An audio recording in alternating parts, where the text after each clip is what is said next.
இந்த பெரு உலகமிசை எடுத்த பல பிறவிகளின் இறுதிப் பயனாகிய சந்ததமும் எனை மறவாத சாந்த வாழ்வளித்தோய் என் சந்தோஷ செய்தி இதுவே. என் சந்தோஷ செய்தி இதுவே. வேதாத்திரியத்தின் வளர்ச்சிக்காக முழு தொண்டாற்றிக் கொண்டிருக்கும் அனைத்து அன்பர்களுக்கும் மாலை வணக்கம். வாழ்க வளமுடன், வாழ்க வளமுடன். இன்றைய சிந்தனையாக வேதாத்திரியத்தில் இறைநிலை என்ற தத்துவத்தை நம்ம பார்க்க போறோம். இப்போ அனைவருக்குமே பவர் பாயிண்ட்ல இப்போ நம்ம போட போறோம். வாழ்க வையகம், வாழ்க வையகம், வாழ்க வளமுடன்.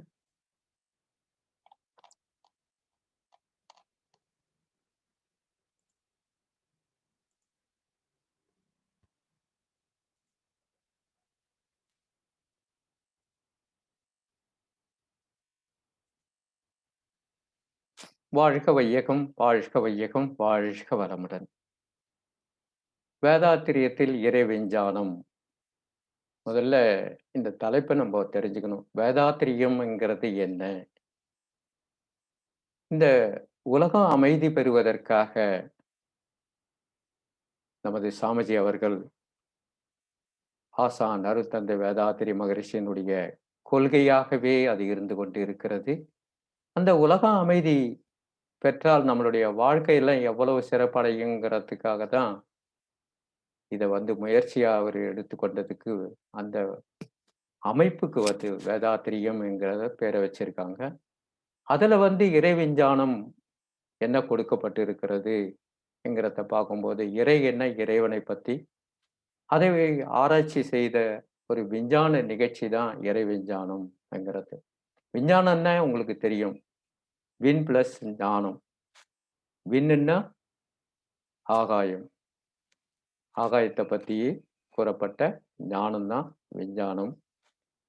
இது சாதாரண விஞ்ஞானங்கள்லாம் இருக்கே, அதுல எல்லாம் ஆகாயத்தை பத்தி தான் கூறப்பட்டிருக்குதா அங்கிற ஒரு கேள்வியும் வரும். ஆகாயத்துக்குள்ள தான் இருக்கிற தோற்ற பொருட்கள் அனைத்துமே நாம் கூட தோற்ற பொருட்கள் தான். அது எல்லாத்தையும் கூறப்பட்டது தான் விஞ்ஞானம். இதுதான் வேதாத்திரியத்தில் இறைநிலை விளக்கம் என்கிறத சொல்லியிருக்காரு. இதை இறைநிலை விளக்கமாகவே கொடுக்கப்பட்டிருக்கிறது. இது எத்தனையோ மகான்கள், யோகிகள், சித்தர்கள் அனைவருமே கொடுக்கப்பட்டது தான் இந்த இறைநிலை விளக்கம் கொடுத்துட்டு தான் போயிருக்காங்க. அத்தனையும் என்னவாக இருக்கிறது என்கிறது பார்த்தீங்கன்னா ஐஞானமாகத்தான் இருக்கிறது. இவர் தான் அதை மெய்ஞானமாக மாக்கிய ஒரு பெருமையை சாமிஜிக்கு தான் இருக்கும். அவ்வளவு சிறப்பு தான். அந்த காலத்துல பாரதியார் கூட சொல்லியிருக்காரு. அப்புறம் நிறைய சித்தர்கள், யோகிகள்லாம் சொன்ன ஒரு விஷயம்தான்.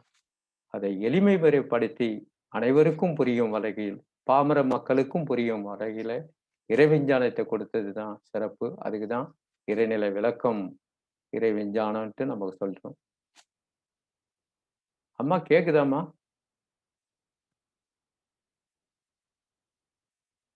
அம்மா ஜெயந்தி அம்மா, இந்த ஸ்லைட்லாம் கரெக்டா வருதுங்களா? சிறப்பா இருக்கு, சிறப்பா இருக்கு. நன்றி. வாழ்க வளமுடன், வாழ்க வளமுடன். இதுல மனிதனுடைய வாழ்க்கை மூன்றின் இணைப்புங்கிறது தான் முதல்ல சொல்லியிருப்பார் சாமிஜி. ஏன் இந்த மனிதன் வாழ்க்கை மூன்றில் அமைந்திருக்கிறதுன்னா, தான், இயற்கை, சமுதாயம்ங்கிறத கொடுத்திருக்கார். தான், சமுதாயம், இயற்கை. இது மூன்றுமே சிறப்பாக இருந்தால்தான் உலக அமைதி பெறும்ங்கிறது தான் நோக்கம். அதுல என்னன்னா, தான் என்கிறது என்ன? நம்மளை பத்தி, தனி மனிதனுடைய பத்தி தான் இதுல கூறப்பட்டிருக்குது. எல்லாமே தனி மனிதரை வைத்து தான் எதுவுமே ஒன்று. தனி மனிதன் இல்லை, என்ன சரியாக இல்லை என்றால் அது சரியாக இருக்காதுங்கிறது தான். தனி மனிதனுடைய அமைதி மூலியமா தான் உலக அமைதி பெற வேண்டும் என்கிறதுக்கு உடைய கான்செப்டை வச்சிருக்காரு சாமிஜி. அதுல தனி மனிதனுடைய அமைதியை பத்தி நம்ம ஃபர்ஸ்ட் இயர்லயே நீங்க படிச்சிருப்பீங்க. அதுல என்னென்ன உடற்பயிற்சியில இருந்து ஆரம்பிச்சு நம்மளுடைய தற்சோதனை வரைக்கும் அதுல சொல்லி கொடுத்துருப்பாங்க. அதை எல்லாத்தையும் நம்ம வாழ்க்கையில பயன்படுத்தினா தனி மனிதனுடைய அமைதி கிடைக்குங்கிறது. அடுத்தது சமுதாயம். நம்மளை தாண்டினாலே சமுதாயம் தான். எந்த ஒரு காரணத்தையும் நம்ம கிட்ட கேட்காம நமக்கு பல விஷயங்களை நமக்கு செய்துகிட்டே இருக்குது சமுதாயம். சமுதாயம் யாரு? நம்ம சம்பந்தப்பட்டவங்க தான். நம்மளுடைய உடன் பிறந்த சகோதரர்களாக இருக்கலாம். எல்லாமே நம்மளை சார்ந்தவர்கள் தான். அவர்கள் தான் சமுதாயமாக இருந்து கொண்டு நம்மளுடைய வாழ்க்கையினுடைய உயர்வுக்காக என்றுமே பாடுபட்டு கொண்டிருப்பவர்கள். அவருக்கு காலங்கள், நேரங்கள் கிடைக்கும் போதெல்லாம் திருப்பி செய்யணும். அதுதான் சமுதாயத்தினுடைய வளர்ச்சியாக இருக்கும். நம்ம வந்து அனுபவிக்கிறது மட்டும் இருக்கக்கூடாது. எதையுமே திருப்பி செய்யணுங்கிறது தான் வந்து சமுதாயத்தினுடைய கடமையாக எது இருக்கிறதோ, அதை பயன்படுத்திக்கணும். அந்த பயனை வந்து திருப்பியும் கொடுக்கறதுக்கு ரெடியா இருக்கணுங்கிறது தான். அடுத்தது இயற்கை. இயற்கை என்கிறது என்ன? என்கிறது பார்த்தோம்னா, அனைத்துமே இயற்கை தான். நம்மளும் வந்து ஒரு இயற்கை தான். நம்மளையும் வந்து நம்மளையும் ரசிக்கக்கூடியது தான். அனைத்தையுமே ரசிக்கக்கூடியது தான் இயற்கை. அதுதானே நம்ம சொல்லுவோம். இயற்கையை ரசிக்கலாம், இயற்கையை ரசிக்கலாம்ன்னு தான் எல்லாருமே சொல்லுவோம். அவ்வளவு சிறப்பு வாய்ந்தது இயற்கை. அனைத்துமே இயற்கையாக இருக்கிறது. இது வந்து இத பத்தி தான் நம்ம வந்து இறை விஞ்ஞானத்துல முதன்மையாக பார்க்க போகிறோம். இந்த இயற்கையை பத்தி தெரிஞ்சுக்கிட்டாலே அனைத்துமே சிறப்பாக இருக்கும். இதுல வந்து விஞ்ஞானம் சொல்றார் சாமிஜி. விஞ்ஞானம்னா என்ன? ஐஞ்ஞானம் அறிவினது ஆரம்ப நிலையாகும். விஞ்ஞானமோ அறிவின் வேகநிலை. மெய்ஞானம் அறிவதனின் பூரணமாகும். இஞ்ஞானம் மூன்றும் இயற்கையின் எண்ணி நிலை சொல்றார். எந்த நிலை என்றார். ஐஞ்ஞானங்கிறது என்ன? எத பத்தியுமே தெரியாது. ஆனா இத பத்தி செய்யின்னு சொல்லி நம்மளுடைய முன்னோர்கள் சொன்னப்பட்டதுக்கு கீழ்ப்படிஞ்சு அதெல்லாம் நம்ம செய்துகிட்டே இருக்கோம். இதுதான். அதுதான் ஐஞ்ஞானம். அதுல வந்து இல்லாததே இல்ல. அதுதான் வந்து நமக்கு குழந்தை பருவத்திலிருந்து இந்த நாள் வரைக்கும் கூட அத பயன்படுத்திக்கிட்டே தான் இருக்கோம். இல்லாத இல்ல. ஆனா ஐஞ்ஞானத்த வந்து ஒரு ஏணி மாரி. அது விஞ்ஞானத்துக்காகவும் இருக்கட்டும், அது மெய்ஞானத்துக்காக இருக்கட்டும். அந்த ஏணியிலேயே நிக்கக்கூடாது. ஐஞ்ஞானத்த தாண்டி விஞ்ஞானத்துக்கும் வரணும். விஞ்ஞானத்த தாண்டி மெய்ஞானத்துக்கும் வந்து தான் சிறப்படையணும். ஆரம்ப நிலைன்னு சொல்லியிருப்பாரு. இதுதான் சாமிஜி. ஐஞ்ஞானம் அறிவினது ஆரம்ப நிலையாகும் என்கிறார். அந்த ஆரம்ப நிலையிலேயே இருந்துறக்கூடாது. நெறைய பாமர மக்கள் வந்து அப்படியே தான் இருந்துட்டு இருக்காங்க. அதுக்குதான் சாமிஜி சொல்லுவாரு. ஈஸியா ஒரு விஷயம் சொல்லுவாரு. வெந்ததை சாப்பிட்டு வாழ்ந்துட்டு போற நிலை கிடையாது. மனிதனுடைய நிலை ன்னு சொல்லுவார். ஏன்னா, மெய்ஞான உணர்வு பெற்று வந்த இடம் சேர வேண்டும் என்பதற்காக பாடுபட்ட மகான். அதனால இந்த கருத்தை சொல்லியிருப்பாரு. விஞ்ஞானமும் அறிவின் வேகநிலை. அறிவினுடைய வேகநிலையை பத்தி விஞ்ஞானம் தெரிவிக்கும். என்னென்னலாம் விஞ்ஞானம் நம்ம படிச்சிருப்போம்னு பார்த்தோம்னா, மனிதரை பத்தி ஆராயக்கூடிய பாட்னி, ஜூவாலஜி. ஜூவாலஜி வந்து தாவரவியல். உயிரியல் வந்து பாட்னி. Botany, zoology. இத பத்திலாம் படிச்சிருப்போம். அடுத்தது வந்து கெமிஸ்ட்ரிங்கிற கனிமத்த பத்தியும், அடுத்தது ரசாயனங்கள பற்றியும் நம்ம படிச்சுட்டு தான் வந்திருப்போம். இல்லன்னு சொல்ல முடியாது. அதோட நின்னுதான்னா, இன்றைய அளவுல பார்க்க சொல்ல விஞ்ஞானத்தினுடைய வளர்ச்சின்னு பார்க்கணும். என்ன இல்லாததுன்னு சொல்லவே முடியாது. அந்த அளவுக்கு விஞ்ஞானத்த நம்ம வந்து பயன்படுத்தி, மனிதனுடைய வாழ்க்கையின் வந்து சிறப்படைய செய்திருக்கிறது இந்த விஞ்ஞானம் தான். அதுலயும் வந்து தீமையும் இருக்குதுங்கிறதையும் எடுத்து காட்டிக்கிட்டே தான் இருக்காங்க. பல வகையில விஞ்ஞானங்கள் நம்மளுடைய வாழ்க்கை தரத்தை உயர்த்தி இருக்கிறது. அதனுடைய அறிவின் வேகநிலைன்னு சொல்றாரு. அது வந்து அறிவுக்கு வந்து வேகநிலையை கொடுக்குதுன்னு சொல்லி. மெய்ஞானம் அறிவதனில் பூரணமாகும். அறிவை வந்து பூரணம் அடைவதற்கு, அதாவது முழுமை அடைவதற்கு எதுன்னா மெய்ஞானம் மட்டும்தான் சொல்றாரு. மெய்ஞானம் தான் அறிவை வந்து பூரணப்படுத்தும், முழுமைப்படுத்தக்கூடியதுங்கிறார். இஞ்ஞானமும் மூன்றும் இயற்கையின் எண்ண நிலை என்கிறார். எண்ணத்துல வந்து இது எல்லாமே வந்து சிறப்படையும் தான் இந்த பாடல். ஞான களஞ்சியத்துல 1043வது பாடல்ல இது இருக்கிறது.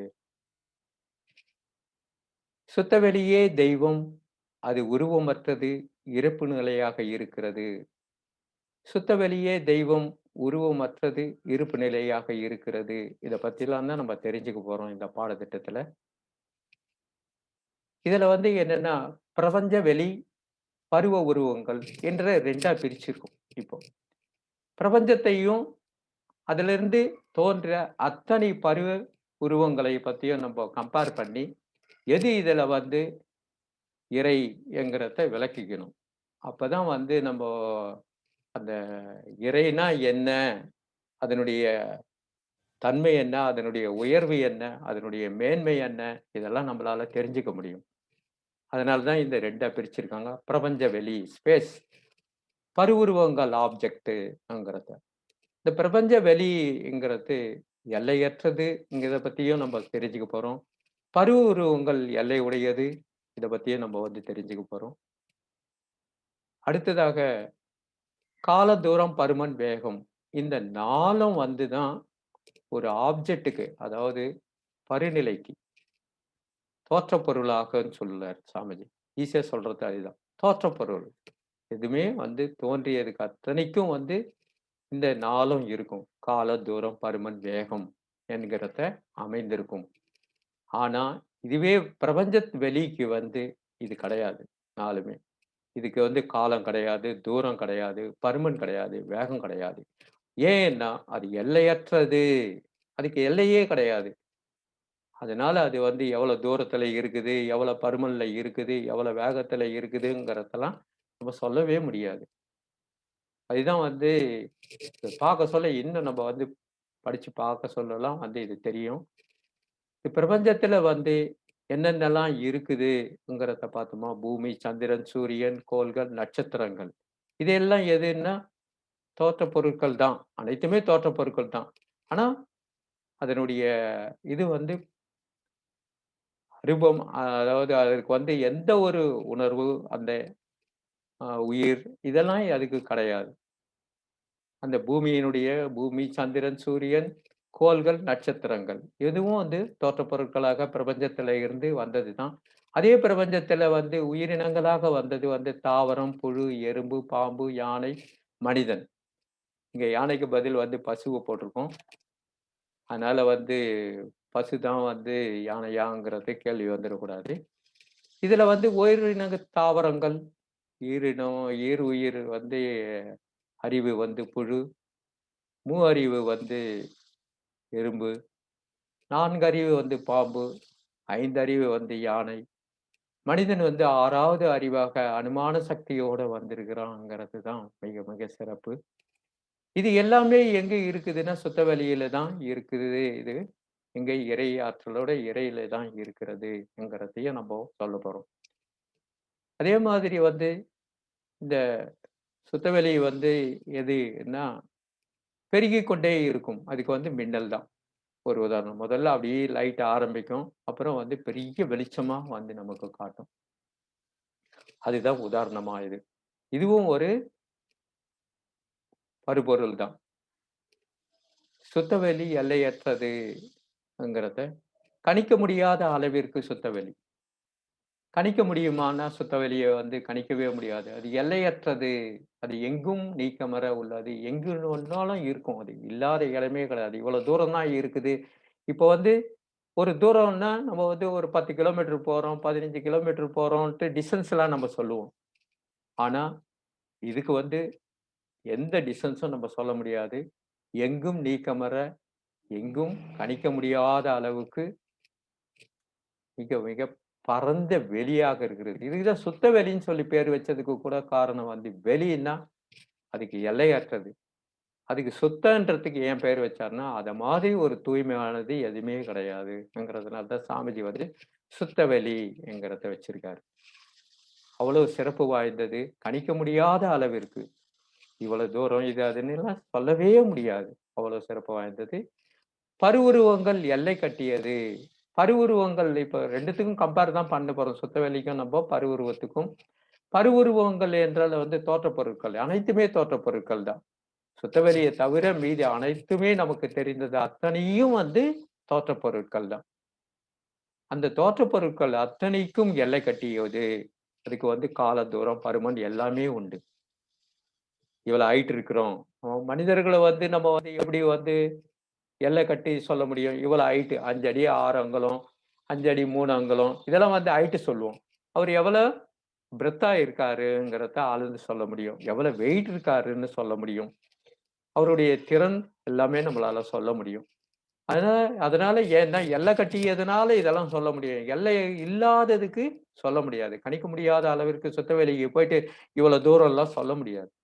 அது வந்து அதனுடைய எல்லையெல்லாம் வந்து முயற்சிலாம் பண்ணி பார்த்துருக்காங்க. எவ்வளோ தூரம் தான் இருக்குதுங்கிறத சித்தர்கள், யோகிகள், சாமிஜி கூட அதில ட்ரை பண்ணியிருப்பாருன்னு நெனைக்கிறேன் நானு. அதனால தான் அவரு வந்து எல்லையற்றதுங்கிறத சொல்ல சொல்ல அத ட்ரை பண்ணாத சொல்ல முடியாது. சாமிஜியும் அதுக்கு வந்து எவ்வளோ தூரம் தான் இருக்குது பார்த்துடலான்னு சொல்லி பார்த்துருப்பாரு. அது எல்லையற்றதாக இருக்குதுங்கிறத வெட்ட வெளிங்கிறத அப்படியே சொன்ன ஒரு விஷயம் அதுதான். அடுத்ததாக எது முதலில் இருந்தது? எது பின்னர் தோன்றியது? சுத்தவெளி வந்து எது சுத்தவெளியா? பருவுருவமா? ங்கிறத நம்ம பார்க்கும்போது, சுத்தவெளி வந்து தான் நமக்கு வந்து கண்டிப்பாக முதலில் வந்ததுங்கிறத நமக்கு நல்லா தெரியும். ஏன்னா ஒரு எல்லையற்றது வந்து எல்லை உடையதுக்குள்ள இருந்து வர முடியாது. எப்படி வர முடியும்? எல்லை இல்லாதது போயிட்டு ஒரு எல்லை குறுகிய ஒரு எல்லை கட்டியதிலிருந்து வர முடியாதுங்கிறத நல்லாவே நமக்கு புரியும். அதனால முதல்ல வந்தது எதுன்னா சுத்தவெளி தான். தைரியமா நம்மளால சொல்ல முடியும். ஏன்னா, அதனுடைய தன்மை இதெல்லாம் வந்து எதுக்கு இருக்குதோ, அதுதான் வந்து தோன்றதாக இருக்கும். பருப்பொருட்கள் எல்லை உடையது, நகரக்கூடியது, காலத்தால் அழியக்கூடியது, தோற்றம், இயக்கம், முடிவு என்கிற தன்மையில் இருக்கக்கூடியதுங்கிறது. பருப்பொருளுங்கிறதுனா தோற்றப் பொருட்கள். பருப்பொருள் எல்லை உடையது. அதுக்கு ஒரு எல்லை உண்டு. நகரக்கூடியது. எல்லாமே நகரக்கூடியது தான்.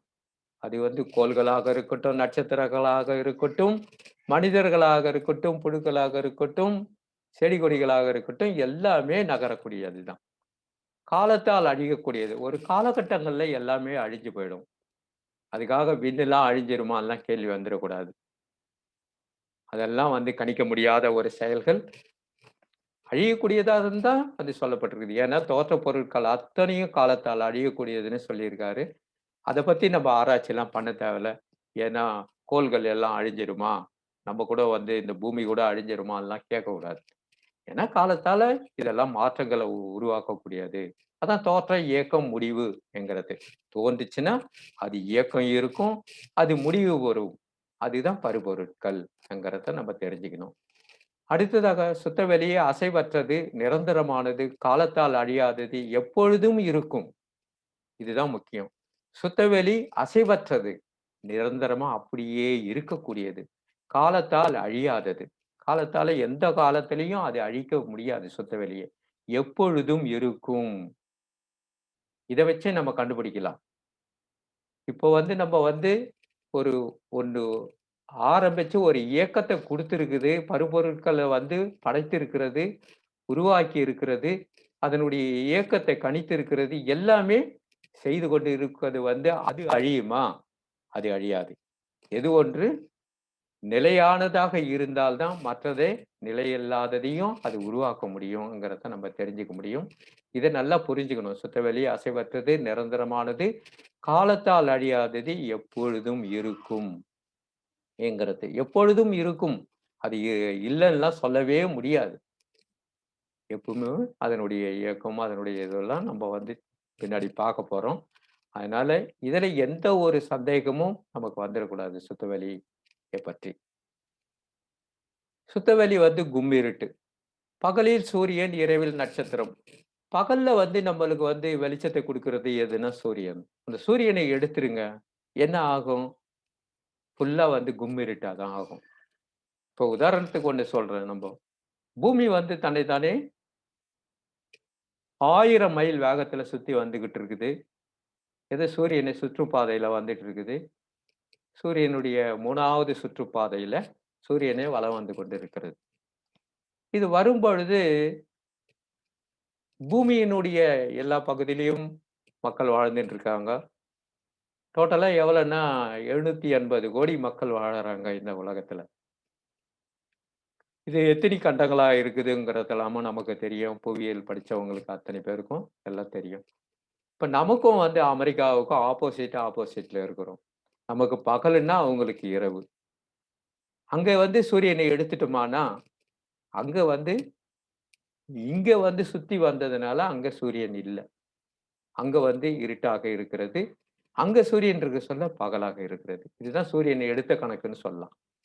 அதே தான் நம்ம வந்து இங்க சாமிஜி சொல்லியிருக்காரு. பகலில் வந்து சூரியனை எடுத்துட்டோமா, இங்க கும்மி இருட்டாக விடும். இரவுல வந்து நட்சத்திரங்களை எடுத்துட்டோமா, அங்க கும்மிருட்டாகும். அதனுடைய தன்மைய சொல்றாரு. "சுத்தவெளி வந்து கும்மிருட்டு. அங்க வந்து இருட்டு தான் இருக்குது."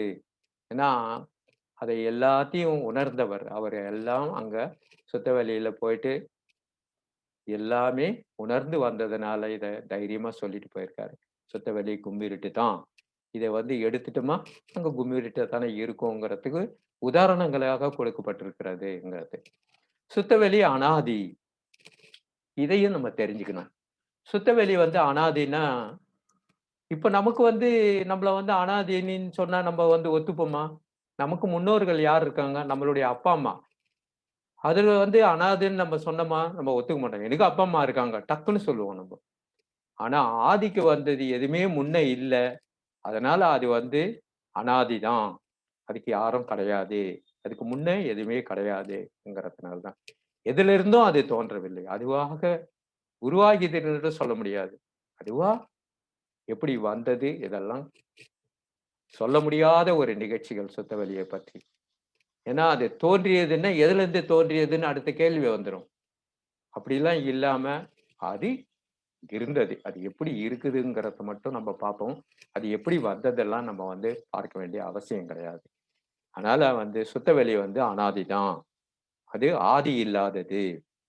ஆதின்னா முதன்மை. அதுக்கு எது முதன்மை? நமக்கு யாரு முதன்மைன்னா, நம்மளுடைய அப்பா, அம்மா தான். அதே மாரி அதுக்கு வந்து யாரும் அப்பா, அம்மாலாம் கிடையாது. அதுக்கு வந்து அனாதையாக இருக்கிறது. அடுத்ததாக பாய்ம பொருள். இந்த பாய்ம பொருள் எங்கும் தடையின்றி ஊடுருவக்கூடியது. இத வந்து நம்ம வந்து கெமிஸ்ட்ரிலலாம் படிச்சிருப்போம். ஒவ்வொரு ரசாயனமும் பாய்ம பொருள் உடையது. திரவ நிலைகள் அத்தனையும் பாய்ம பொருள் உள்ளதுன்னு சொல்லுவாங்க கெமிஸ்ட்ரில. இங்க வந்து ஒரு சுத்தவெளிக்கு வந்து பாய்ம பொருள்ன்னு குடுத்திருக்காருன்னா, எந்த அளவுக்கு இதுல ஆராய்ச்சி பண்ணியிருப்பாருங்கிறது தான் எப்படி சொல்லணும்னே முடியாது. அந்த அளவுக்கு அத ஆராய்ச்சி பண்ணி, அத வந்து அது ஒரு பாய்ம பொருள். போடக்கூடியது, எதிலயும் ஊடுருவக்கூடியது, எங்கும் தடையின்றி ஊடுருவக்கூடியதுன்னு சொல்றாரு. எங்கேயுமே அத தடை பண்ண முடியாது. எல்லா இடத்திலயும் நீக்கமற இருக்கிறதுனால, ஏதாச்சும் போட்டு அத தடை பண்ண முடியுமான்னா, முடியவே முடியாது. எங்கும் தடையில்லாமல் ஊடுருவக்கூடியது. எதிலயும் கூடியது. அடுத்ததாக பார்த்தீங்கன்னா, புலன்களுக்கு எட்டாதது. புலன்கள் என்ன எது நமக்கு? நம்மளுடைய ஐம்புலன்களும் கர்மே கர்மேந்திரியங்கள் 5, ஞானேந்திரியங்கள் 5 இதனால நம்ம உணர முடியுமா? புலன்கள்களால அத உணர முடியுமான்னா, உணர முடியாதுங்கிறார். கண்ணால பார்க்க முடியாது, காதால கேட்க முடியாது, உணர்வுகள் ஆ மூச்சால வந்து உணர முடியுமா? மூக்கால? இதெல்லாம் எதாலயும் உணர முடியாது. புலன்களால உணர முடியாது, எட்டாது. புலன்களுக்கு எட்டாதுன்னு சொல்ட்டாரு. அவ்வளவு சிறப்பு வாய்ந்ததாக எங்கேயும் நீக்கமற இருந்து கொண்டு இருக்கிறது. இதனுடைய செயல் விளைவு கொண்டு மதிப்பை உணர முடியும். இதனுடைய செயல் என்ன? விளைவு என்ன? அதனுடைய நாம என்ன காஸ் அண்ட் எஃபெக்ட்ன்னு பின்னாடி நம்ம சொல்லுவோம். அதனுடைய செயல்கள் ஒவ்வொன்னுமே நம்ம வந்து பார்க்க சொல்ல ஆச்சரியமா இருக்கும். இதனால தான் அத வந்து எல்லாருமே வந்து ஐஞ்ஞானத்துல கோவில் கட்டி கும்பிடுற அளவுக்கு அத வச்சிருக்கிறது இறைநிலைய வந்து ஏன்னா, அதனுடைய செயலும், அதனுடைய விளைவும் தான் நமக்கு வந்து பெருசா தெரியும். தெரிஞ்சதுனால தான் அந்த அளவுக்கு அதனுடைய மதிப்பையும் உணர இதுக்கெல்லாம் எடுத்து காட்டியிருக்காங்க ஐஞ்ஞானத்துல. அதையும் இங்க சொல்றாரு மெய்ஞானத்துல. அத கண்டிப்பாக உணர முடியும் உங்களாலயும்ன்னு சொல்லியிருக்காரு. பளிங்கு போன்றது. ஹைலி டிரான்ஸ்பரண்ட்ன்னு சொல்றாரு. இந்த டிரான்ஸ்பரண்ட்னாலே எல்லாமே வெட்ட வெளிச்சமா தெரியக்கூடியது அதுல. அப்படியே தெரியும். எல்லாமே அதுல தெரியக்கூடியது. எதுவுமே அதுல மறைக்காது. பளிங்கு போன்றதுங்கிறது. தெய்வீக பாய்ம பொருள். மைட்டி டிவைன் ஃப்ளூயிட்ன்னு சொல்றாரு. தெய்வீக பாய்ம பொருள். இது அதாவது பாய்மை பொருள்னா ஒரு அளவுக்கு தான் சிலதெல்லாம் பாய்மை பொருளாக இருக்கும். அப்புறம் வந்து அதுக்கு தடை வந்துரும். ஆனா இந்த தெய்வீக பாய்மை பொருளுக்கு எதுவும் தடை இல்லாதது, எங்கும் நீக்கமற நிறைந்து உள்ளதுங்கிறது தான். இதுவும் பாய்மை பொருளுக பத்தி தான் சொல்றோம். எங்கும் எதிலிடவும் ஊடுருவக்கூடியது. எங்கும் எதிலயும் ஊடுருவக்கூடியது. அனைத்தையும் தன்னுள் ஊடுருவ விடுதல். அதே மாதிரி அனைத்தையும் தோற்றப் பொருட்கள் அனைத்தும் இதுல ஊடுருவி செல்லக்கூடியது. எதையுமே எதுவுமே தடை பண்ண முடியாது. எதுலயும் அது உள்ள புகுந்து போயிட்டே இருக்குங்கிறதுக்கு தான் தடை பண்ண முடியாது. எதுலயும் உள்ள சென்றுகிட்டே இருக்கும். புலன்களால உணர முடியாததாக உள்ளது. புலன்களால உணர முடியாது. எடுத்துக்காட்டு பாத்திரத்தில் தண்ணீர், பருப்பு. இது வந்து பருப்பு ஏன் அத ஈஸியா சொல்லியிருக்காருன்னா, சாமிஜியுடைய பொறுத்தவரைக்கும் எதுவும் எடுத்துக்காட்டு சொன்னதெல்லாம் ஈஸியா புரிஞ்சுக்கணும். அது மாரி தான். இப்ப அரிசிய கூட சொல்லியிருக்கலாம். அரிசியும் ஊற வச்சாலும் அதுவும் வந்து அரிசிக்குள்ள தண்ணீர் இருக்கும். நல்லா ஊறி போச்சுன்னா, அரிசிக்குள்ளவும் தண்ணீர் இருக்கும். ஆனா, நீங்க வந்து பருப்புல பாக்க சொல்ல வந்து பாத்தீங்கன்னா, ஈஸியா தெரியும். நல்லா தண்ணிக்குள்ள தண்ணி வந்து பருப்புக்குள்ள இருக்கிறத எடுத்து கையில வச்சு பார்த்தாலே தெரியும். அந்த அளவுக்கு நல்லா தெரியும். அதனால வந்து எடுத்துக்காட்டு கூட ஈஸியா புரியிற மாரி பருப் பாத்திரத்தில் தண்ணி, பருப்புங்கிறத சொல்லியிருக்காரு. பருப்புக்குள்ள தண்ணீரு, தண்ணீருக்குள்ள பருப்பு. இததான் வந்து அத வந்து சொல்லியிருக்காரு எடுத்துக்காட்டா. அடுத்து வந்து சுத்த வெளியே தெய்வம். அனைத்து ஆற்றலுக்கும் அப்பாற்பட்டு இருப்பதால் அதை கடவுள் என்கிறோம். இப்ப நம்ம வந்து யார கடவுள் எண்ணுவோம்? நமக்கு வேண்டியவங்கள வந்து கூட, "அப்பா கடவுள் மாரி வந்தப்பா, எனக்கு எதுனா செய்தியப்பா, நீ நல்லா இருக்கணும்ப்பான்னு" சொல்லுவோம். ஒரு சின்ன விஷயத்துக்கு கூட. அந்த அளவுக்கு நம்ம வந்து கடவுளா ஏத்துக்கிற அளவுக்கு இருக்கும். ஆனா, அனைத்தையும் செய்யக்கூடியது சுத்தவெளிங்கிற சொல்ல, அதுதான் கடவுள் என்கிறத நம்ம நல்லாவே புரிஞ்சுக்கணும். அனைத்து ஆற்றலுக்கும் அப்பாற்பட்டு இருப்பதால், எந்த ஆற்றலும் அது மாதிரி இருக்க முடியாது. இப்ப வந்து நம்ம எல்லாத்தையுமே பார்த்துக்கிட்டு வந்தோம். ஏதாச்சும் அது மாதிரியான ஒரு விஷயம் நம்மகிட்ட இருக்குதா? பருப்பொருட்கள்ல இருக்குதா? அன்னா இல்லன்னு தான் சொல்ல முடியும். அப்படிப்பட்ட அதுதான் கடவுள் என்கிறது வேதாத்திரியம். இறைவெளி வெற்றிடம் இல்லை.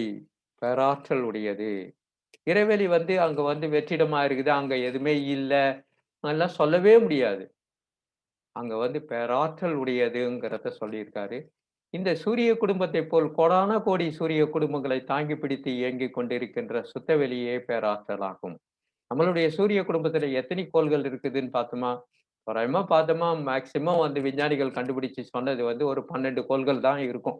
ஆ நமக்கு நல்லா தெரிஞ்சது 9 கோள்கள். ஏன்னா, அந்த காலத்துல இருந்து நவகிரகத்த சுத்தி சுத்தி வந்துட்டு இருக்கோம். அதனால அது எல்லாருக்குமே தெரியும். அந்த அது இல்லாம ஒரு சின்னதா புரோட்டீன், நியூட்ரான் இதெல்லாம் ஏதேதோ கண்டுபிடிச்சுலாம் சொல்லியிருக்காங்க கோள்கள். அந்த கோள்கள்லாம் சேர்த்தாலே ஒரு 12 கோள்கள் இருக்கும். இது நம்மளுடைய சூரிய குடும்பம். இது மாரி சாமிஜி வந்து ஈஸியா சொல்ட்டாரு. எந்த நட்சத்திரம் தெரிந்தாலும் அது ஒரு சூரிய குடும்பம்னு சொல்ட்டாரு. அப்படி பார்த்தீங்கன்னா எவ்வளோ இருக்கு? இந்த கேலக்ஸில பார்த்தோமா ஒவ்வொன்னும் எத்தனையோ கோடிக்கணக்கான நட்சத்திரங்கள் இருக்குது. அத்தனை சூரிய குடும்பங்களையும் இது தாங்கி பிடித்துக்கொண்டு மிதக்க வைத்துக் கொண்டிருக்கிறதுன்னு சொல்லுவாரு. இந்த சூரிய குடும்பத்தைப் போல் கோடான கோடி சூரிய குடும்பங்களை தாங்கி பிடித்து இயக்கிக் கொண்டிருக்கின்ற சுத்தவெளியே பேராற்றல். இது மாரி பேராற்றல் எங்கேயுமே பார்க்க முடியாது. அதுக்கு தான் பேராற்றல்ங்கிறத பேர் வச்சிருக்காரு. அதே மாரி வெட்டவெளியே சக்தி என்பது இல்லையானா, வேறு எந்த பொருள் வலியது பிரபஞ்சத்தில்ங்கிறார். பிரபஞ்சத்துல வந்து இது மாரி சக்தி வந்து வேற எதுனா இருக்குதா? சொன்னா இல்லன்னு தான் சொல்ல முடியும். ஏன்னா, இவ்வளோ கோடான கோடி கேலக்ஸி எல்லாம் வந்து பிடிச்சு வச்சிருக்குது. அத வந்து இயக்குது. அதனுடைய ஒழுங்காற்றல வழிநடத்துதுங்கிறதுல சொல்லவே முடியாது. அத விட இன்னொரு விஷயங்கள்லாம் இருக்குது. அங்க வந்து எரிகட்கள் இருக்குது. அடுத்ததாக பார்த்தோம்னா, நம்ம விட்ட ராக்கெட் கூட அங்க தான் சுத்திக்கிட்டு இருக்குது. அதெல்லாமும் வந்து எதிலயும் மோதாத அளவுக்கு அதையும் வந்து சரிப்படுத்திக்கிட்டு இருக்குது இந்த சுத்தவெளின்னு சொல்லலாம். அந்த அளவுக்கு சிறப்பு வாய்ந்ததாக இருக்குது. அந்த மாரியான ஆற்றல் வேற எதுக்கும் இல்லங்கிறதையும் சொல்ல முடியும். அடுத்தது சூழ்ந்தழுத்தும் ஆற்றல். சரவுண்டிங் பிரஷர் ஃபோர்ஸ்ங்கிறாரு சாமிஜி. சாமிஜியினுடைய வார்த்தைகள் அனைத்துமே வந்து ஆங்கிலத்துல ஈஸியா புரிஞ்சுக்கிற மாரி இருக்கும். Surrounding pressure force. அதாவது சூழ்ந்து அழுத்தும் ஆற்றல்ங்கிறத சொல்லியிருக்காரு. இந்த பூமி மணிக்கு 1000 மைல் வேகத்தில் சுழன்று கொண்டு இருக்கிறது. இதனுடைய சுழற்சி எப்படி இருக்கும்? 1000 மைல் வேகத்துல சுத்துது. நம்ம ஒரு 50 மைல் வேகத்துல பைக்ல ஒருத்தர உட்கார வச்சு நம்ம ஓட்டிட்டு போறோம். பின்னாடி உட்கார்ந்துட்டு போறவங்க என்ன சொல்லுவாங்க, "கொஞ்சம் ஸ்லோவா போவேன்பா, கொஞ்சம் ஸ்லோவா போவேன்பா" சொல்லுவோம். சொல்லாத யாருமே இருக்க முடியாது. ஏன்னா, அந்த அளவுக்கு அந்த வேகத்த கூட தாங்க முடியாது. ஒரு 50 கிலோமீட்டர் வேகத்துல. இங்க எத்தினி மைல்கள்ல சொல்லியிருக்காங்க. 1000 மைல் வேகத்துல. 1 1 1/2 கிலோமீட்டர் ஒரு மைல். கணக்கு போட்டுக்கங்க. எவ்வளவுன்னா 1500 மைல் கிலோமீட்டர் வேகத்துல பூமி வந்து சுத்திக்கிட்டு இருக்குது. அதனுடைய சுற்று பாதையும் தவறுவது இல்லை. அது எப்படி இத வந்து நிர்மாணிக்கிறதுங்கிற சுத்தவெளின்னா, சூழ்ந்தழுத்தி தான். எதையுமே நம்மள கூட வந்து ஒருத்தர் வந்து அப்படியே ஒரு சின்னதா இப்படி ஒரு ஒரு பொருள் சுத்துதுன்னா, அத இப்படி ஓடிடக்கூடாதுல்ல நம்ம தாங்கிலாம் அப்படி பிடிப்போம். ஒரு சின்னதா ஒரு பொருள சுத்தி விட்டுட்டு கூட இப்படி ஓடிட போகுது. அது அப்படி அப்படி தள்ளி தள்ளி விடுவோம். அந்த அளவுக்கு நம்மளுடைய பூமியாக இருக்கட்டும், நம்மளுடைய கோள்களாக இருக்கட்டும், எல்லாத்தையும் சூழ்ந்தழுத்தி அழகா இயக்கிக்கிட்டு இருக்குது. அதனுடைய பா பாதையில இருந்து விலகாமலும், அதனுடைய வேகத்தில் குறையாமலும், அதனுடைய சூழ்ந்தழுத்தும் ஆற்றல் சிறப்பாக வழிநடத்திக் கொண்டிருக்கிறதுங்கிறது தான் சொல்ல முடியும். இறைவெளியில் இருக்கும் ஆற்றலை எத்தகைய விளக்கும் ஆற்றலும் வெற்றி கொள்ள முடியாது. எல்லாத்துக்குமே விளக்கும் ஆற்றல் உண்டு. இதுதான் விண்ணுல இருந்து நம்ம வந்திருந்தா தெரிஞ்சிருக்கும். விண்ணு வந்து ஆ பிரபஞ்சம் தன்னைத்தானே இறுக்கி, சுருக்கி துகள்களாகும் பொழுது விண் என்ற பரமாணு தோன்றியது. அந்த விண் வந்து தற்சுழற்சி ஏற்பட்டு சுழலும் பொழுது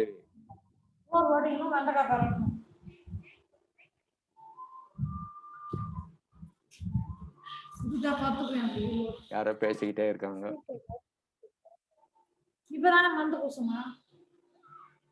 ஹலோ. பாரதி அம்மா, நீங்க மைக்கை கொஞ்சம் க்ளோஸ் பண்ணுங்கம்மா.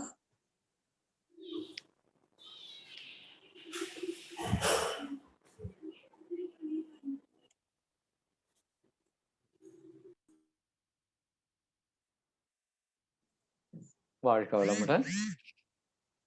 இறைவெளியின் இருக்கும் ஆற்றலை எத்தகைய விளக்கும் ஆற்றலும் வெற்றி கொள்ள முடியாதுன்னு சொல்றாரு. எல்லாத்துக்குமே ஒவ்வொரு விளக்கும் ஆற்றல் இருக்குது. எல்லா கோள்களாக இருக்கட்டும், நட்சத்திரங்களாக இருக்கட்டும், எல்லாத்துக்குமே. நமக்கு கூட இருக்குதா பருப்பொருட்கள்ன்னு நீங்க கேட்கலாம் அடுத்த கேள்வி. நமக்கும் விளக்கும் ஆற்றல் இருக்கிறது. இதை எப்படி உணர முடியும் பாத்தீங்கன்னா, நீங்க வந்து சும்மா நின்னுட்டு இருக்கீங்க. பக்கத்துல வந்து யாராவது நின்னா டக்குன்னு திரும்பி பார்ப்பீங்க. அது எப்படி அது? அதுதான் உங்களுடைய விளக்கும் ஆற்றல். அது வந்து காட்டிக் குடுக்குது. அந்த ஆற்றல் கூட உள்ள வர சொல்ல, இவங்க வந்திருக்காங்க. யாரோ ஒருத்தர் வந்திருக்காங்கங்கிறத நமக்கு சொல்லும். எல்லா பருப்பொருட்களுக்கும் விளக்கும் ஆற்றல் உண்டு. மரம், செடி, கொடிகள்லாம் இருக்குதான்னு கூட அடுத்த கேள்வி கேட்கலாம். நீங்க மரக்கொடி, செடி கூட எல்லாம் பேசி பாருங்க. உங்கள வந்து இத வந்து நமது பேராசிரியரே ஒருத்தர் சொன்னாங்க. அவங்க பார்க்ல வந்து நடந்து போயின்னு இருக்க சொல்ல, ஒரு மரத்தோட டெய்லி பேசிட்டு வருவாங்களாம் ஒரு செடிகிட்ட.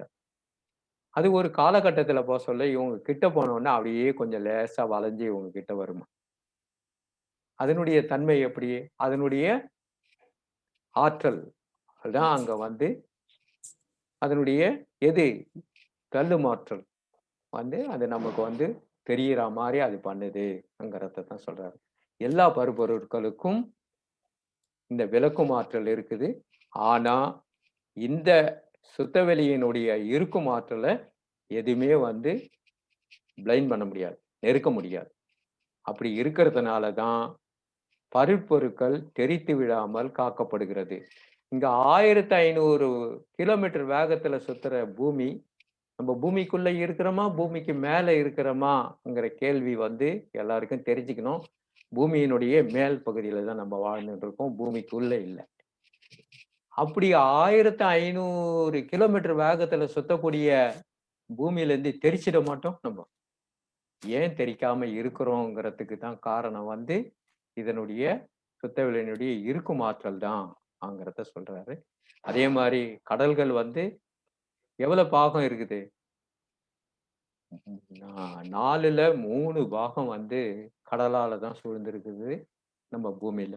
அதெல்லாமும் வந்து தெரிச்சு போயிட்டு இருக்கும். இந்த சூழ்ந்தழுத்தும் ஆற்றல் இல்லன்னா இருக்கும் ஆற்றல் போல அதெல்லாம் வந்து தெரிக்காம இருக்குதுங்கிறதையும் சொல்லியிருக்கார் சாமிஜி. அடுத்ததாக இறைநிலை கிராவிட்டின்னு சொல்லியிருக்கார். இறைநிலையை வந்து கிராவிட்டி. எந்த ஒரு பொருள் இணையில்லாத ஆற்றல் உடையதாக இருக்குமோ அந்த பொருள் தான் கிராவிட்டி என்கிறத சொல்றார். இந்த கிராவிட்டிங்கிறத வந்து யார் சொன்னதுன்னா விஞ்ஞானிகள் தான் சொன்னாங்க. சாமிஜி வந்து என்ன சொல்றாரு என்றத பார்த்தோமானா,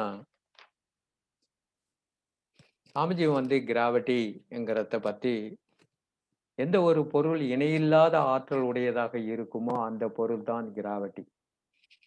எது ஒன்று இணையில்லாத ஆற்றல் உடையதாக இருக்குமோ, எதுக்குமே இணை இல்லாததாக இருக்க வேண்டும். இப்ப வந்து இறைவன வந்து எதுக்காவது வந்து இணையுள்ளதான்னு சொல்ல முடியுமான்னா, சொல்ல முடியாது. சாமிஜி வந்து சொன்ன வந்து பொருட்கள் வந்து எல்லாம் பார்த்தீங்கன்னா, இறைநிலைக்கு தெய்வம், கடவுள், மூலம், இயற்கை, சுத்தவெளி, தூயவெளி, பிரம்மம், ஆதி, அனாதி இதெல்லாம் வந்து பெயர்களாக வைக்கப்பட்டிருக்கிறது. நமக்கு வந்து ஆதி இருக்கிறதுனால ஒரே ஒரு பேரு தான்.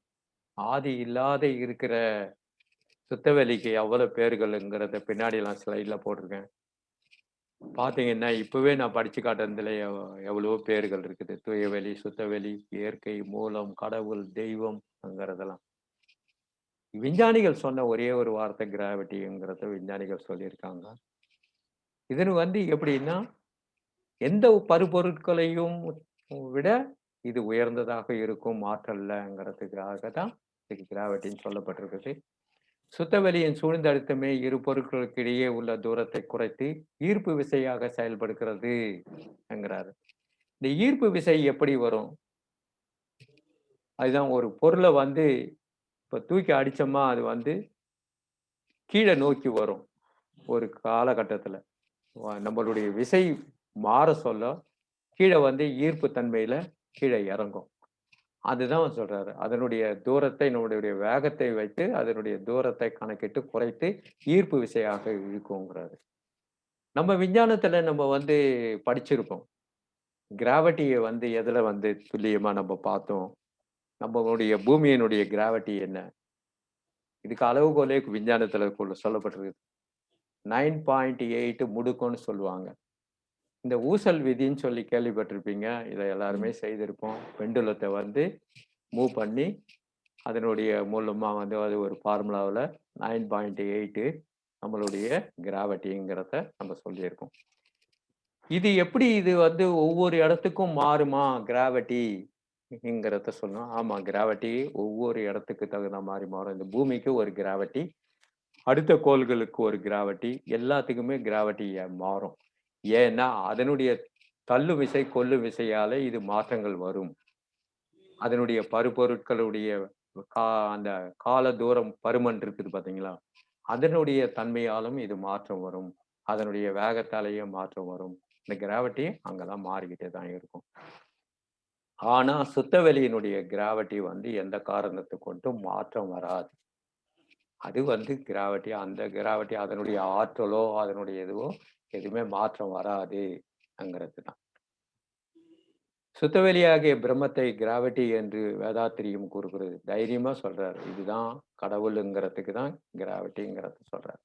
மெய்ப்பொருள் என்ற இறைநிலையை பற்றி விஞ்ஞானம் மெய்ஞானம் எனப்படுகிறது. மெய்ப்பொருளை பத்தி கூறப்பட்டது தான் அந்த விஞ்ஞானத்தை தான் மெய்ஞானம் என்கிறதையும் சொல்றாரு. இதை நம்ம முதல்லயே சொன்னோம். இறைநிலையின் தன்மைகள் 4. எது எது இறைநிலையின் தன்மைகள் என்று பார்த்தோமா, வற்றாயிருப்பு, பேராற்றல், பேரறிவு, காலம். இந்த வார்த்தைகள் எல்லாமே கேள்விப்படாத வார்த்தைகளா இருக்கும் நம்மளுடைய வாழ்க்கையில. வற்றாயிருப்பு, இது மாதிரி வார்த்தைகள்லாம் எப்படிதான் அவருக்கு சாமிஜிக்கு இதெல்லாம் பிடிபட்டதுன்னு புரிஞ்சுக்கவே முடியாது. வற்றாயிருப்பு, வற்றக்கூடியதா? எது வற்றும்? இல்லாத போனாதான் அது வற்றும். ஆனா இங்க வற்றக்கூடியதே இல்லைங்கிறார். அதனுடைய தன்மைகள், அதாவது சுத்தவெளியினுடைய தன்மை வந்து அங்க எதுவுமே வற்றாது இருப்பு நிலையாக இருக்கும். இதுக்கு ஈஸியா அதுக்கு உதாரணம் கொடுத்திருக்காரு. ரொம்ப ரொம்ப அதை படிச்சா ரொம்ப அதை புரிஞ்சுக்கிட்டாலே ரொம்ப ஆனந்தமா இருக்கும். ஏன்னா ஒரு எல்லை கட்டியது தான். பருப்பொருட்கள் அத்தனையும் எல்லை கட்டியது. அங்க சுத்தவெளி எல்லையில அற்றது. அங்க தோற்ற பொருட்கள் அத்தனையும் எங்கேயும் போக முடியாது. அதை சூழ்ந்தழுத்திக்கிட்டு இருக்குது, அரவணைச்சுக்கிட்டு இருக்குதுன்னு சொல்லலாம். அந்த அளவுக்கு சூழ்ந்தழுத்திக்கிட்டு இருக்கு. இங்க இருக்கிற பொருள் வேற இடத்துக்கு போகும், வேற இருக்கிற இடத்துல இங்க வரும். அங்க இருக்கிறது அப்படியே தான் இருக்கும். சுத்தவெளியில இருந்து எது தோன்றியதோ அது அங்கேயே தான் இருக்க முடியும். இந்த பேரியக்க மண்டலத்துல அங்கதான் இருக்க முடியும். எங்கன்னா வெளிய போகுதா? சுத்த வெளிய தாண்டி போக முடியுமான்னா, போக முடியாது. ஏன்னா, அதனுடைய சூழ்ந்து அழுத்தும் ஆற்றலை விட வேற ஆற்றல் பெரிதாக இல்ல. அதனால அத தாண்டி போக முடியாதுங்கிறது தான் வற்றா இருப்பு. இருந்துகிட்டே தான் இருக்கும். அது வற்றவே வற்றாது. அதுதான் சொல்லியிருக்காரு. பேராற்றல். பேராற்றல் என்பது என்ன? ஏதோ கோடிக்கணக்கான கேலக்சிகளை வந்து தாங்கி பிடிச்சிருக்குது. கோள்களை தாங்கி பிடிச்சிருக்குது. மனிதனுடைய எடையை பார்த்தீங்கன்னா 60 கிலோகிராம் தோராயமாக. பூமியினுடைய எடையை பார்த்தீங்கன்னா 6 into 10 into 10 to the power of 24 kilograms. இவ்வளோ இருக்கு பூமியினுடைய எடை. சூரியனுடைய எடை வந்து 20 into 10 to the power of 29 kilo. யாராவது பூமியையும் சூரியனை எடை போட்டு சொன்னாங்களா? சொல்லி ஒரு கேள்வி வந்துடக்கூடாது. அதனுடைய சுற்றும் பாதை, அதனுடைய வேகம் இதெல்லாம் வச்சு கணக்கிடப்பட்டிருக்குது விஞ்ஞானிகளால. இது எல்லாமே ஒரு தோராயமான ஒரு எடை தான். இவ்வளவு எடைகள வந்து ஒரு சின்னதா ஒரு எடையே இவ்வளோ இருக்குதுன்னா, இங்க பருப்பொருட்களாக இருக்கிற கோடிக்கணக்கான மனிதர்கள், அது இல்லாம தோற்றப் பொருட்களாக இருக்கிற அனைத்து ஜீவராசிகள், தோற்றப் பொருட்களாக இருக்கிற ஓரறிவு தாவரங்கள் எல்லாமே இருந்துகிட்டு இருக்குது. எல்லாத்தையும் இந்த பேராற்றல் தான் தாங்கி பிடிச்சுக்கிட்டு இருக்குது. மிதக்க விட்டுருக்குதுன்னு சொல்லுவார் சாமிஜி. அது இந்த வார்த்தைகள் தான் பாருங்க. எல்லாத்தையும் மிதக்குதுனாலே அங்க எந்த ஒரு துன்பமும் வராத நிலை இருக்கும். அப்பதான் அது மிதக்க முடியும். அந்த இல்லன்னா அது வந்து மிதக்குமான்னா, அது முடியவே முடியாது. அதனால வந்து எல்லாரையும் வந்து அவ்வளோ அழகா வந்து எல்லா பருப்பொருட்களையும் சிறப்பாக பேராற்றல் தாங்கி பிடிச்சுக்கிட்டு இருக்குது என்கிறது தான். பற்றாயிருப்பு பேராற்றல் பேரறிவு காலம் எனும் வளம் நான்கும் ஒன்று இணைந்த பெருவெளியே தெய்வமாம். வற்றாத இந்நான்கும் விண்முதல் 5 பூதங்கள் வான்கோள்கள் உலகம் உயிரினங்கள் ஓர் அறிவு முதல் 6ஆம் வற்றாத பெருகி வரும் வளர்ச்சியே தன்மாற்றம் வந்தவை அனைத்திலும் சீரியம் செயல்பூக்கம் வற்றாது பெருகும் பேரண்டத்தில் உயிரினத்தில் வாழ்வதாக செயல்விளைவு நீதியே கூர்ந்தலறம்ங்கிறது ஞான களஞ்சியத்துல 1719வது பாடல்ல இத கூறப்பட்டிருக்குது. வற்றாயிருப்பு பேராற்றல் பேரறிவு காலம் எனும் வளம் நான்கும் ஒன்றிணைந்த பெருவெளியே தெய்வம் சொல்லியிருக்கு.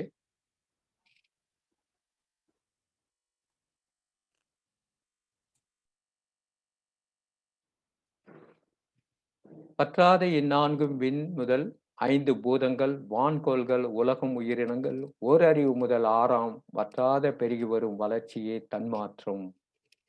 பற்றாத நான்கும் விண் முதல் 5 பூதங்கள் வான்கோள்கள் உலகம் உயிரினங்கள் ஓர் அறிவு முதல் 6 அறிவு வரை தோற்றப் பொருட்கள் இது எல்லாமே பற்றாத பெருகிவரும் வளர்ச்சியே தன்மாற்றம். இது எல்லாத்தையும் வந்து எப்படி வந்ததுன்னா தன்மாற்றம் அடைந்துதான் வந்தது என்கிறத பத்திலாம் இந்த பாடல்களை பத்திலாம் பின்னாடி நம்ம வந்து விளக்கத்தையும் பார்க்க போறோம்.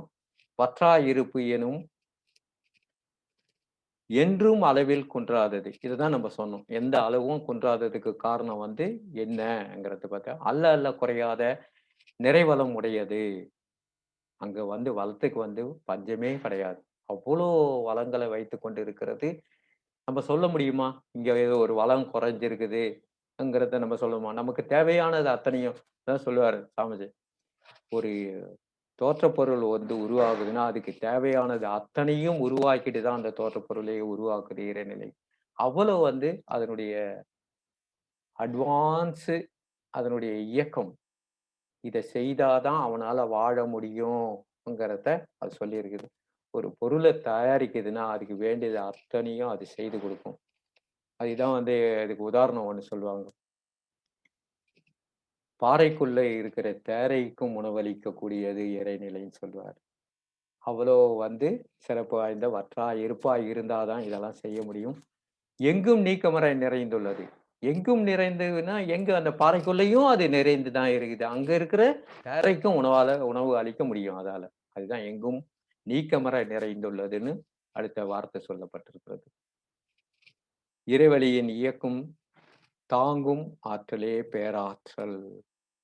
இதைதான் நம்ம சொன்னோம். கேலக்ஸி எத்தனையோ கோடிக்கணக்கான கேலக்ஸிகள் இருக்குது, எத்தனையோ கோள்கள் இருக்குது. அத்தனையும் தாங்கி பிடிச்சிருக்குது. அது இல்லாம தோற்றப் பொருட்களாக இருந்து கொண்டு இருக்கிறது. அத்தனையும் வந்து இந்த பேராற்றல் தான் தாங்கி பிடிச்சுக்கிட்டு இருக்குது. இதுதான் மிதக்க விட்டுக்கிட்டும் இருக்கிறது என்கிறத சொன்னப்பட்டோம் நம்ம சொன்னோம். பேராற்றல் அண்டங்கள், நட்சத்திரங்கள், கோள்கள் இவை அனைத்தையும் சூழ்ந்தழுத்தி தாங்கிக் கொண்டு தன்னில் லேசாக மிதக்க விட்டுக் கொண்டு இருப்பது சுத்த வெளியின் பேராற்றலே ஆகும். இதுதான் நம்ம வந்து ஏற்கனவே பார்த்ததுதான் நம்ம வந்து புரிஞ்சுக்கிட்டோம். இறைநிலை இயக்க ஒழுங்கு பேர அறிவு. இயக்க ஒழுங்கு தான். அதாவது எதை இயக்கணும்? நம்மளுடைய இயக்கத்துக்கு பருப்பொருளுடைய இயக்கம் எப்படி இருக்கு? ஒவ்வொரு நாளும் வித்தியாசப்படும். ஒரு இயக்கம் வந்து ஒரு நிகழ்ச்சி நடத்தினா கூட அந்த நிகழ்ச்சியை இன்னொரு வாட்டி நம்மளால நடத்த சொல்ல பார்த்தோமா வித்தியாசப்படும். ஆனா இறைநிலையினுடைய இயக்க ஒழுங்கு வந்து எதுலயுமே மாற்றம் இருக்காது. இன்னைக்கு என்ன 1500 கிலோமீட்டர் வேகத்துல இன்னைக்கு சுத்துற பூமி வந்து நாளைக்கு வந்து மாற்றம் வருமானா? வராது. அது 1500 கிலோமீட்டர் வேகத்துல தான் டெய்லி சுத்தும். என்னைக்கும் சுத்திக்கிட்டு இருக்கும். அது சுத்தி அந்த தன்மையில இருந்து மாற்றங்களே வராது. அதுதான் பேரறிவுங்கிறத சொல்லியிருக்காரு. இந்த பேரறிவுல பார்த்தோமா, இந்த ஆலமரத்த போட்டிருக்காங்க, விதைகள போட்டிருக்காங்க. அடுத்தது அந்த படிக்கட்டுலாம் வச்சு அந்த ஒரு ஒழுங்கமைப்பு. விதைகள வந்து முளைச்சு வர அந்த அழகு, அதனுடைய தன்மை, அதுல வந்து ஏதாச்சும் வித்தியாசப்படுதான்னா இல்ல. அதே மாரி இந்த மயிலுடைய தோகையில இருக்கிற அந்த கண், எல்லா தோகையில இருக்கிறத எடுத்து பார்த்தீங்கன்னா, ஒரே மாதிரி இருக்கும். அதுல எந்த ஒரு வித்தியாசமா இருக்காது. அதே மாரி ஒரு முட்டையினுடைய அளவு பார்த்தீங்கன்னா, ஒரு கோழி வந்து முட்டை இடுதுன்னா, ஒரு 20 முட்டை இடுதுன்னா, 20 முட்டையும் ஒரே மாதிரி தான் இருக்கும். அதே மாரி அதுல இருந்து தோன்றக்கூடிய உயிரினங்களை பார்த்தினாலும், நம்மளுடைய உயிரினங்கள் நம்ம வந்து பிறந்தா கூட ஒரே மாதிரி தான் பிறப்பு. அந்த 10 மாதத்துல தான் அதனுடைய இது. அதுக்கு வேண்டி என்னென்னவோ அத எல்லாத்தையுமே அரவணைத்து அனைத்தையுமே கொடுக்கப்பட்டு அந்த ஒருங்கமைப்பு இதுதான் நமக்கு வந்து பேரறிவாக இருக்கிறதுங்கிறத சொல்றார். அடுத்தது காலம். இறைவெளியை விட்டு விட்டு அழுத்தும் தன்மை கொண்டது. இறைவெளி விட்டு விட்டு அழுத்தும் தன்மை கொண்டது. அவ்வாறு அழுத்தும் போது அங்கு நுண்ணறிவு அமைகிறது. விட்டு விட்டு தான் அழுத்தம். அதாவது கண் சிமிட்டும் நேரம் சொல்லுவாரு சாமிஜி. கண் சிமிட்டும் நேரத்துல அந்த விட்டு விட்டு அழுத்தறதுல அங்க நுண்ணதிர்வுகள் ஏற்படுகிறது. இடைவெளியின் அமைந்த இரு நுண்ணதிர்வுகளுக்கு இடையே உள்ள இடைவெளியே காலம். இந்த கிராஃப்ல போட்டிருக்காங்க பாருங்க. இதுல தான் அந்த காலம் வந்து அந்த அளவுக்கு தான் இருக்குதுங்கிறத காலத்தினுடைய சொல்றாரு. இந்த காலத்தினுடைய தன்மையால தான் ஒவ்வொருத்துக்கும் சில வித்தியாசங்களை நம்முடைய கருவிலேயே வந்து 2 குழந்தைலாம் பிறக்குதுங்கிறத சொல்லறத வந்து 2 குழந்தைகளுக்கும் வித்தியாசங்கள ஏற்படுத்தி இருக்கிறதுங்கிறத எப்படின்னா, இதுதான் காலத்தினுடைய மாற்றத்தால தான் மாற்றங்கள் வருகிறது. இறைநிலையின் திறன் 3ங்கிறது அடுத்த சப்ஜெக்ட். தன்மாற்றம், செல்ஃப் டிரான்ஸ்மிஷன், இயல்பூக்கம், மோஷன், கூர்ந்தலறகம், காஸ் அண்ட் எஃபெக்ட்ங்கிறத தான் சொல்லியிருக்காரு.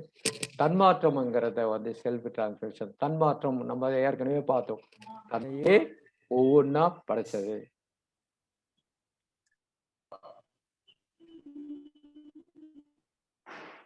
வாழ்க வளமுடன்.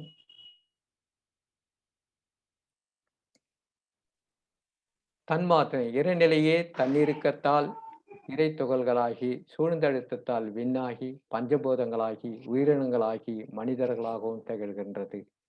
ஒன்றிலிருந்து ஒன்றாக வந்த சீரான மாற்றங்களே தன்மாற்றங்கள் எனப்படுகிறது.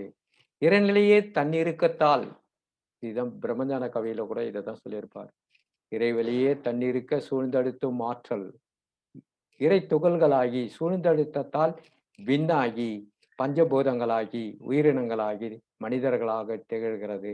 இந்த இதுதான் வந்து தன்மாற்றம். ஒன்றிலிருந்து ஒன்று மாற்றங்கள் அடைந்து கொண்டே வந்ததுதான்.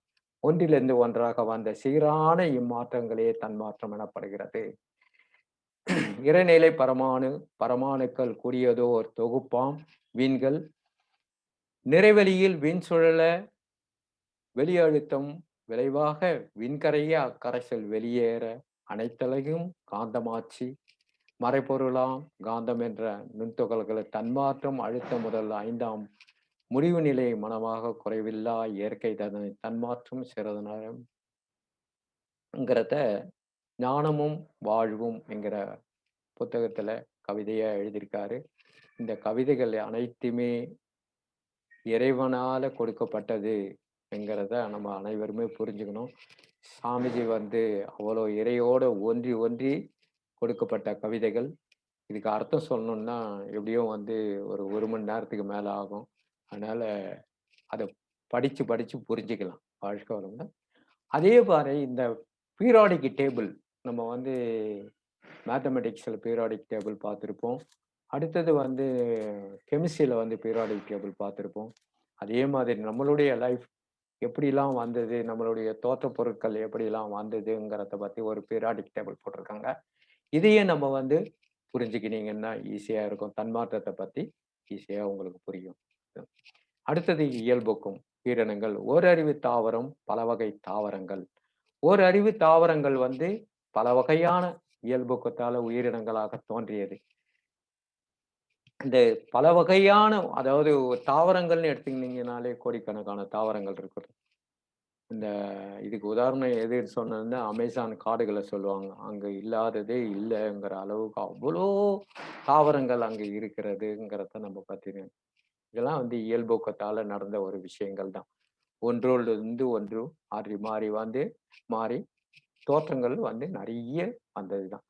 அதே மாரி ஈரறிவு புழு, அதனுடைய தோற்றத்துல வந்து பல வகை புழுக்களாக மாறியதுங்கிறது. மூவறிவு எறும்பு, பல வகையான எறும்புகள். நமக்கு தெரிஞ்சது தான் ஒரு 3, 4 எறும்பு தான் இருக்கும். ஆனா, ஒரு தட்பவெட்ப சூழ்நிலையில அந்தந்த இடத்துக்கு தகுந்த மாரி எறும்புகள் வந்து மாற்றங்கள வந்து காணலாம். அது ஊர்வனங்கிறதுலயும் இந்த எறும்புகள் வந்து மூவறிவு வந்து இனங்கள் இருக்கிறது. அது நெறைய இனங்கள் இருக்குது. 4 அறிவு ஊர்வன பல வகையான ஊர்வனங்கள் இருக்கிறது. 5 அறிவு விலங்கினங்கள் பல வகையான விலங்கினங்கள் இருக்கிறது. 6 அறிவு மனிதன். மனிதன்லயும் பல வகைகள் இருக்கிறாங்கங்கிறத சொல்லணுமா? ங்கிறது தான் தெரியல. அதனால தான் அத வந்து பல வகைகள்னு போடல. பல வகைகள் எது எப்படி இருக்க முடியும் மனிதன்ல? ஏன்னா, மனிதனுடைய அறிவு வந்து அவ்வளவு சிறப்பு வாய்ந்தது. அந்த அறிவ பயன்படுத்தியவன்னா, அவன் வந்து வித்தியாசப்படுவானே தவிர, அவன் வந்து விதத்துல வந்து மாற முடியாது. வகையில மாற முடியாதுங்கிறது தான் இங்க போடாத விட்டுருக்காங்கங்கிறத நம்ம புரிஞ்சுக்கலாம். அடுத்தது இறைநீதி, செயலுக்கான விளைவு கூறுதலறம்.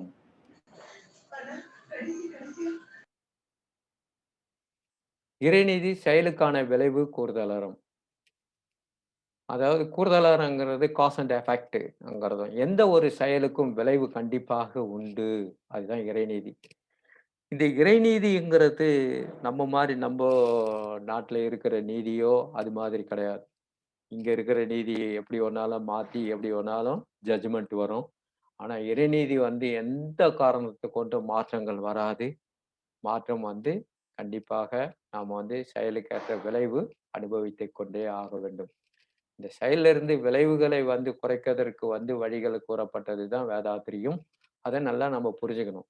தவறியின்றி தக்கபடி இறையாற்றலால் வழங்கப்படும் நீதி இறைநீதியாகும். தவறியின்றி தக்கபடி அதாவது தவறே நடக்காது. அந்த இறைநீதியில எந்த காரணத்தைக் கொண்டும் தவறு நடக்காது. இறையாற்றலால் வழங்கப்படும் நீதி இறைநீதி. அப்படிப்பட்ட நீதி தான் இறைநீதி என்று சொல்றாரு. செயல் விளைவு நீதி என்பது தத்துவ மொழியில் கூர்தலறம் எனப்படுகிறது. தத்துவத்துல கூர்தலறம் சொல்லுவாங்க. அது வந்து காஸ் அண்ட் எஃபெக்ட் நம்ம சொல்லுவோம். கூர்தலறம் இறைநிலை தெளிவு, இறைநீதி உணர்தல், அறநெறி வாழ்தல், தூய்மை பெறுதல், முழுமை எய்துதல் இதெல்லாம் கூர்தலறத்துக்கு நம்ம வந்து பயன்படுத்தணும்.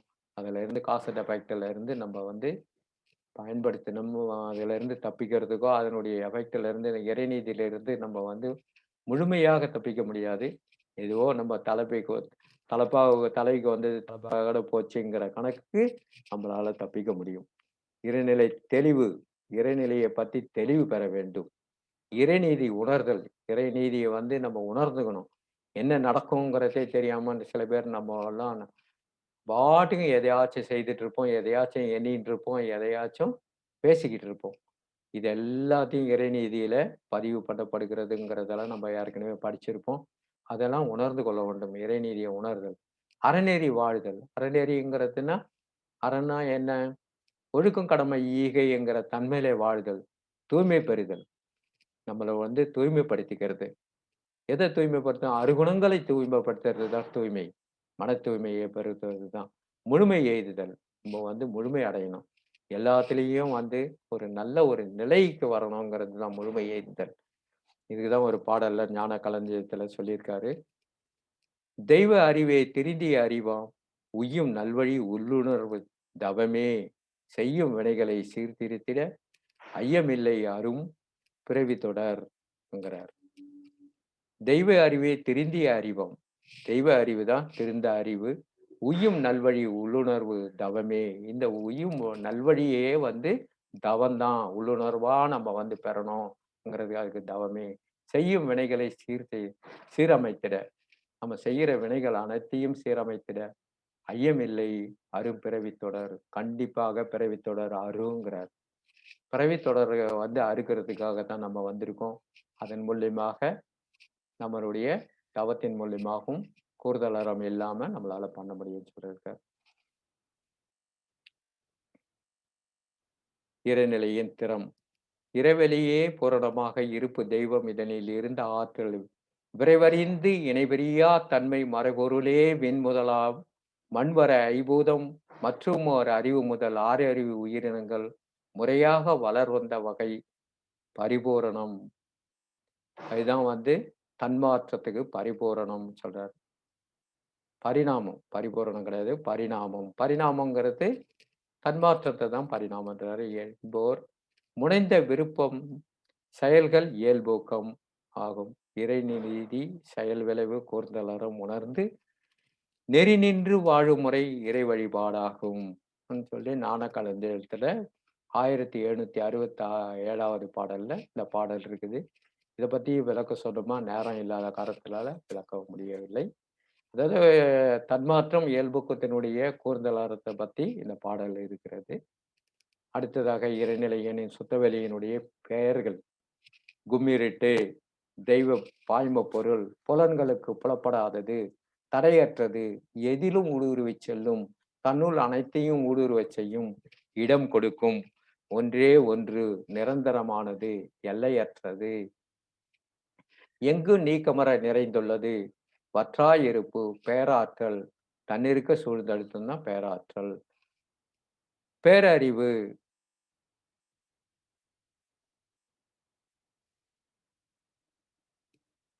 காம் என்ற நுண்ணதிர்வு, தன்மாற்றம், இயல்பூக்கம், கூர்ந்தலறம்.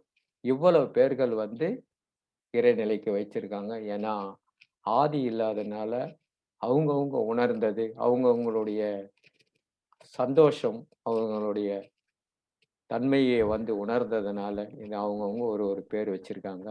சாமிஜி வந்து வச்ச பேர் வந்து சுத்தவெளிங்கிறத வச்சிருக்காங்க. காலம் என்ற நுண்ணறிவு. காலம் எனும் நுண்ணறிவுன்னு சொல்லலாம். அந்த வந்து சாமிஜி வந்து வச்சிருக்காங்க. இந்த வாய்ப்புக்கு இறையாற்றலை நம்ம வந்து வேதாத்திரி இறையாற்றலை நம்ம வாழ்க்கையில் பயன்படுத்தி மேலும் மேலும் சிறப்படைய நம்மளுடைய வாழ்க்கை நெறியை அமைத்துக் கொள்வோம் என்று கூறி இந்த சிந்தனையை நிறைவு செய்கிறோம்.